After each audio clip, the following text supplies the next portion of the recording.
সরকারের পদত্যাগ ছাড়া দেশে কোনো সংকটের সমাধান হবে না জানিয়ে বিএনপি মহাসচিব মির্জা ফখরুল ইসলাম আলমগীর বলেছেন, রাজনৈতিক সমাধান জরুরি।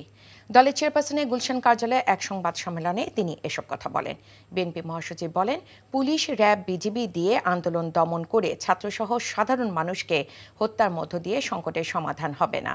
অতীতে স্বৈরাচারদেরও শেষ পরিণতি হয়নি উল্লেখ করে মির্জা ফখরুল বলেন, জনদৃষ্টি ভিন্ন দিকে নিতে সরকার বিএনপির ওপর সংঘাতের দায় চাপাতে চাইছে। তিনি বলেন, কোমলমতি শিক্ষার্থী এবং বিএনপি সহ গণহারে বিরোধী নেতাকর্মীদের গ্রেফতার করা হচ্ছে, সৃষ্টি করা হচ্ছে আতঙ্ক। আজকে জনগণের যে পুঞ্জীভূত ক্ষোভ তারই বহিঃপ্রকাশ হয়েছে আপনার এটার মধ্যে দিয়ে।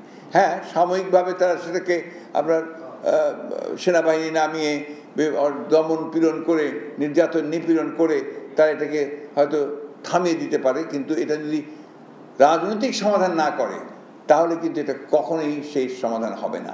রাজনৈতিক সমাধানটা কি?